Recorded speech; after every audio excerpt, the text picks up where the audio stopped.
ETF index mutual funds నేర్చుకుని stock మార్కెట్లో రాణించాలనుకుంటున్నారా? వెంటనే ఈ నెంబర్కి కాల్ చేయండి. నమస్తే రమగారు. నమస్తే జయ. రమగారు, లౌక్యంగా ఉండటం అంటే ప్రతి సందర్భంలో మనం నోటికి అంటే మనం ఏం మాట్లాడాలనుకుంటే నాకు ఒకటి అనిపించింది, ఒక పని ఎవరో చేస్తున్నారు, అది నాకు నచ్చలేదు అని నేను స్ట్రైట్గా చెప్పేయగలగాలి. చెప్పకుండా దాన్ని కొంచెం లౌక్యంగా ఆలోచించి ఇలా చేస్తే బాగోదేమో, అలా చేస్తే ఇంకొంచెం బాగుంటుందేమో అలా చెప్పే తత్వం ఒకటి.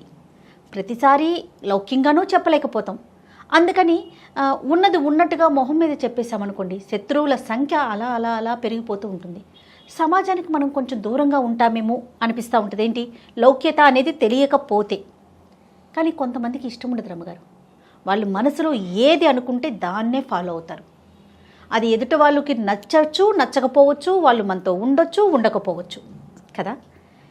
ఇప్పుడున్న రోజును బట్టి లౌక్యంగా ఉండటం అనేది నేర్చుకోవాల్సిన విషయమేనా, అసలు అవసరమేనంటారా? నేర్చుకోవడం అంత సింపుల్ కాదంటాను. నేర్చుకోవటమే సింపుల్ కదా, బై బర్త్ ఉండాలా? వాళ్ళ సహజమైన తీరు, వాళ్ళ మీద వాళ్ళకి విపరీతమైన కంట్రోల్ ఉండాలి జయ, విపరీతమైన కంట్రోల్ ఉండాలి. ఇప్పుడు ఏ నేర్చుకోవటానిక నేర్చుకోవాలంటే ఒక సందర్భంలో చేస్తావు, ప్రతి సందర్భంలోనూ నువ్వు లౌక్యంగా చేయాలంటే నువ్వు ఎప్పుడు క్యాలిక్యులేటెడ్ ఐడియాస్ తోటే ఉండాలి.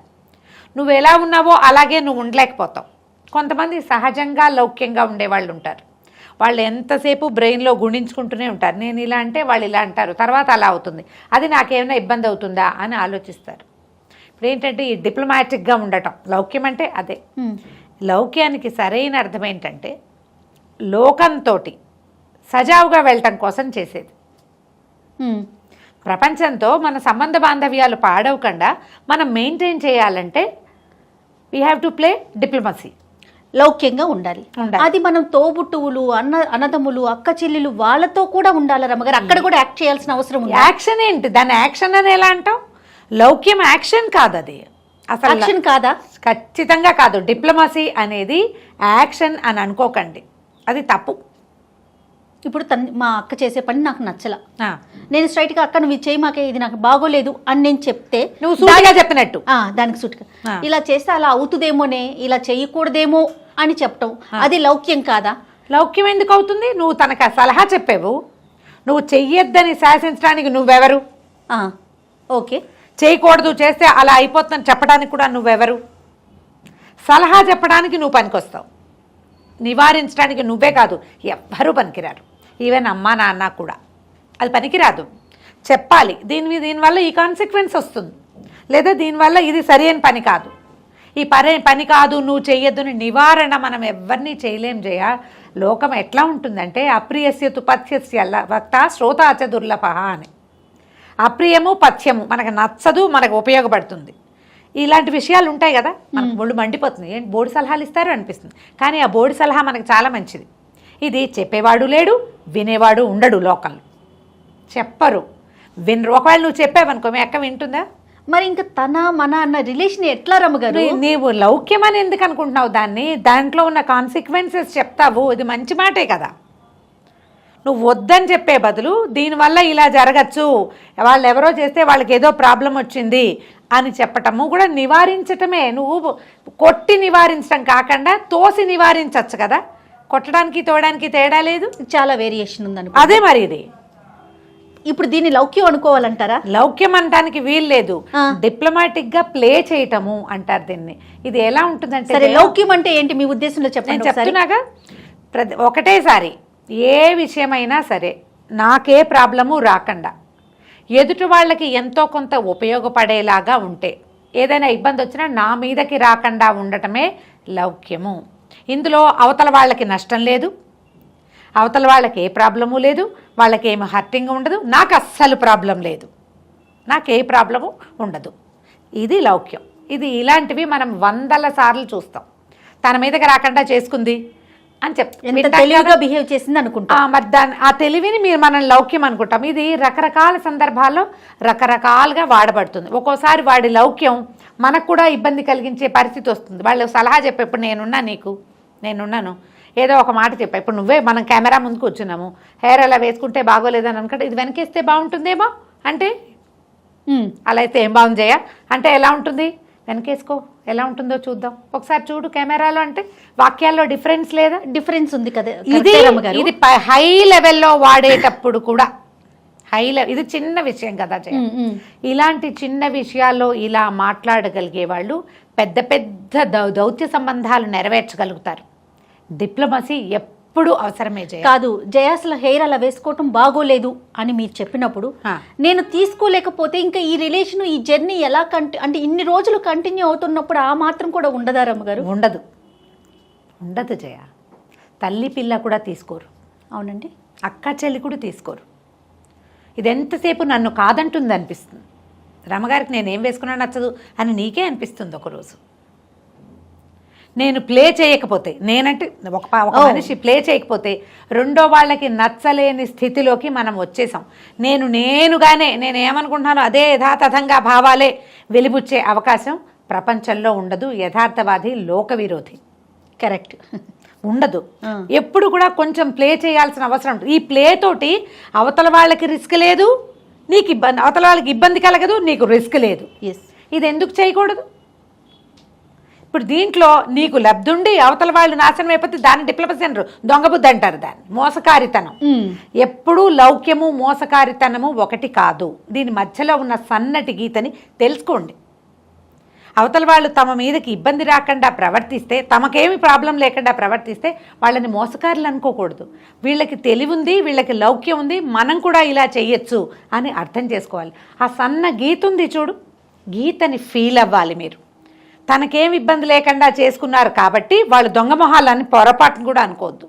లౌకికంగా ఉండే వాళ్ళని దొంగ మొహాలు అనకూడదు, అది తప్పు. వాడు బతక నేర్చినవాడు. నీకు బతకడం చేత కాదు, నీ చేతకంతనానికి బాధపడాలి. మనం బతకడం నేర్చుకోవాలి. మనం ఎక్కడ ప్లే చేయాలి అనేది అది కాదు జయ. నువ్వు ఇప్పుడు ఒక నేతి సీసా ఉంది, చేయి పెట్టావు, ఇలా చేయి ముంచావు, పైకి తీస్తే వేళ్ళకంటింది, ఇంకేం లేదు. నువ్వు నెయ్యి తీయాలంటే ఏం చేయాలి? స్పూన్తో తీసుకోవాలి. ఎందుకు? చేయి పెట్టు, వేళ్ళు వంచితే పొందిగా తీసుకోవటం మొత్తం వస్తుంది. వేలు వంచడం తప్ప సీసా ఇచ్చావు నువ్వు నాకు, చేయి పెట్టి తీసుకోండి రమ్మగారు అన్నావు. చేయి పెట్టమంటే నేను అలా పెట్టమన్నాను, ఈవిడ ఇలా పెట్టిందని నువ్వు ఎలా అంటావు చెప్పు? వంచటం నేర్చుకోవాలి. నువ్వు వంగు, నీకు ఇబ్బంది లేదు, నీకు కావాల్సింది వస్తుంది. ఈ లౌక్యానికి మోసకారితనానికి ఒక తేడా ఉంది. అవతల వాళ్ళని మోసం చేయటం అని అనుకోవద్దు. ఇప్పుడు చూడు, ఊరికే మెప్పులు, చాలా ఎంత బాగుందో అలాంటి మాటలు దొంగ మాటలు. బాగుందా, ఇది బాగానే ఉందంటే బాగానే ఉంది, కొంచెం సర్దుకుంటే బాగుంటుంది అని చెప్పటం లౌక్యం. ఏది కరెక్టో చెప్పు? మెచ్చుకునేది అంటే నొప్పించకుండా మాట్లాడటమే కరెక్ట్ కదా. కరెక్ట్. కానీ కొంతమంది మరి మాట్లాడలేకపోతారు కదా రమ్మగారు. మరి నేర్చుకోవాలి కదా. నేర్చుకోవాల్సిందే. ఖచ్చితంగా. దెబ్బలు తగులుతాయంటారా? తగులుతాయి. వాళ్ళు ప్రతిసారి అవతల వాళ్ళ లౌక్యంతో వీళ్ళు మనసు దెబ్బతింటుంది జయ. వాళ్ళు భలే లౌక్యంగా ప్రవర్తించారు అనిపిస్తుంది. మనకు చేత కాదు అది. మన చేత కానప్పుడు మనం ఏం చేయాలి? అవసరమైనప్పుడు చేయి. రోజు నేర్చుకుని నిరంతరము ఇలా బతకాలంటే వల్ల కాదు. కొంతమందికి సహజంగా ఉంటుంది అది, కొంతమంది నేర్చుకుంటారు, డిప్లొమసీ నేర్చుకుంటారు. ఇంకా కొంతమంది ఏం చేస్తారు, సందర్భానుసారంగా ఆ ఒక సందర్భంలో ఇట్లా జాగ్రత్తగా మాట్లాడాను అని అనుకుంటారు. అది ఎవరో ప్రతి వాళ్ళకి అవసరమేగా. ఏదో ఒక దశలో నేను అలా చేయలేను అంటే నీకు చేత కాదు అని అర్థం. నేర్చుకో, అది అవసరము ప్రస్తుత సమాజానికి. మనం ఎందుకంటే ఇప్పుడు మన సమాజాలు ఎంత చిన్నవి జయ, మనకి ఎంతమంది ఉన్నారు? 1 లేదా 2 అంతేనా? ఇప్పుడు ఇవి కూడా మన ఇంట్లో మన వ్యవహారం, పక్కింటి వ్యవహారం. ఈవెన్ అక్క చెల్లెళ్ళలో కూడా వాళ్ళ ఇంట్లో వంట వేరు, తీరు వేరు, ఆలోచన విధానం వేరు, జీవితం పట్ల వాళ్ళకుండే అవగాహన వేరు, మన అవగాహన వేరు. మనం పిల్లల్ని ఒక అందుకు చదివిస్తాం, వాళ్ళు ఇంకో అందుకు చదివిస్తారు. అవును. ఇప్పుడు నువ్వు నేను కలిసి ఉండాలంటే నీకు నాకు కూడా కొంచెం అండర్ ప్లే అవసరపడదా? ఈ ఉన్న సంబంధాలైనా మనం బాగా ఉంచుకోవాలి కదా. నా వాళ్ళేనని నీ నోటుకొచ్చినట్టు మాట్లాడితే ఎలా కుదురుతుంది? అవును. మీరు ఇప్పుడు నేను లౌక్యంగా ఉండండి అని చెప్తే మోసం చేయండి అని చెప్తున్నానని పొరపాటును కూడా అనుకోవద్దు. సరిగ్గా ఆలోచించండి. దానికి దీనికి తేడా ఉంది. మీరు అది ఆలోచించలేకపోతారంటే మీకు చేత కాదని అర్థం. చేత కావట్లేదు. అవతల వాళ్ళ డిప్లొమసీని మెచ్చుకోలేకపోతే కష్టం. మెచ్చుకోవాలి మనం. ఎంత బాగా ప్లే చేశారు వీళ్ళు, వాళ్ళకి ఇబ్బంది లేదు, మనకి పెద్ద ఇబ్బంది ఏం లేదు, ఓకే కదా. సో ఇది నేర్చుకోవాలి. ఇప్పుడు బాణాలు వేయటం నేర్పిస్తారు జయ. మనం దానికి ఏం చేస్తారు, డార్ట్ గన్ పెడతారు, చూసి ఫోకస్డ్గా వేయాలి. అవును. 36 గీతలు ఉంటాయి, అందులో మొత్తం చివరి గీతలో కొట్టగలిగేవాడు ఒకడు. మొదటి ప్రయత్నంలోనే ఎవరైనా మధ్యలో కొట్టగలరా అసలు? ఒకటి ప్లాన్ చేస్తారు, క్రమంగా జీవితంలో నేర్చుకుంటారు. ఎప్పటికీ డిప్లొమసీ నేర్చుకోలేని వాళ్ళు కొంతమంది ఉంటారు, మహానుభావులు, దండం పెట్టాలి. కానీ పాపం వాళ్ళకి పెద్దగా జనం ఉండరు, పెద్దగా చెప్పుకునే విజయాలు ఉండవు, వాళ్ళ వెనకాల జనం ఉండరు, ఎక్కువగా ఒంటరిగా ఉండాల్సి వస్తారు. చిన్న చిన్న విషయాల దగ్గర నుంచి పెద్ద విషయాల వరకు లౌక్యం అవసరమే, కానీ దాన్ని మోతాదు మించనివ్వకూడదు. లౌక్యాన్ని మోసకారితనం వైపుకి తీసుకెళ్ళకూడదు. కుటుంబ సభ్యులతో సహా లౌక్యం అవసరమే. ఇక్కడి నుంచి ఇక్కడికి ఈ ప్రయాణంలో ఏంటి, లౌక్యం నుంచి మోసగారితనం వైపు నడిచేస్తున్నాం అనుకోండి, కాలు చెయ్యి కూడా తీసుకుని వెనక్కి వచ్చేయాలి. అప్పుడు మనం మనుషులుగా మిగులుతాం.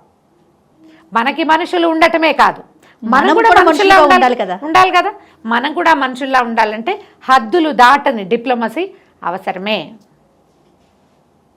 ఏదో ఒక సందర్భంలో అయినా నేను అప్పుడు వాళ్ళు తెలివిగా వ్యవహరించాను కాబట్టి నా సహజ ప్రవృత్తికి భిన్నంగా వ్యవహరించలేకపోతాం. దానికి ఏం చేయాలంటే మాట్లాడకుండా ఉండు, కనీసం ఊరుకో, గోడ మీద పిల్లిలాగా ఉండాలి. ప్రతి చోట గోడ మీద పిల్ల అంటే మనని గోపి అంటారు. ఏదైనా ఒక సందర్భంలో అయినా నిశ్శబ్దంగా ఉండవలసిన అవసరం వస్తుంది. రాముడు కృష్ణుడు పేర్లు చెప్పకండి, వాళ్ళతోటి మన జీవితం నడవదు. ఆయన అలా లేడు, ఆయనే మనకు ఆదర్శ పురుషుడు అంటే ఆయనలాగా నువ్వెక్కడ ఉంటావు? అదే కదా. 16 కళ్యాణ గుణాలు ఉన్నాయి రాముడికి, మనకెక్కడివి? మనకేం లేవవి.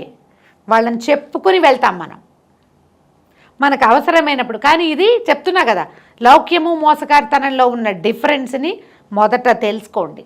ఎవరైనా మీతో డిప్లొమాటిక్గా వ్యవహరిస్తే వాళ్ళ తెలివిని మెచ్చుకోండి మొదట. దానివల్ల మీకేమైనా ఇబ్బంది వచ్చిందా, వాళ్ళకేమైనా గెయిన్ వచ్చిందా, వాళ్ళు ఎట్లా గెయిన్ చేయగలిగారు దాని మీద ఆలోచించండి. బుద్ధికి పదును పెట్టండి,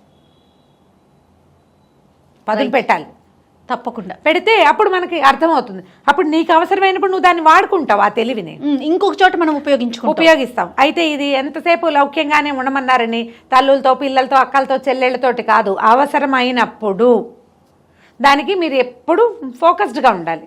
ఎలా పడితే అలా ఉంటే పప్పులో కాలేస్తాం, అవతలవాడు మన మీద విజయం సాధిస్తూ ఉంటాడు. అంత అవకాశం ఇవ్వద్దు. ఎప్పుడు మనం అలర్ట్గానే ఉండాలి. ఉంటే మనం అవతల వాళ్ళ లౌక్యానికి దొరికిపోకుండా ఉంటాం, చేత వస్తుంది మనకి. అవును అంతే. రైట్. నమస్తే రమ్య గారు. నమస్తే జయ.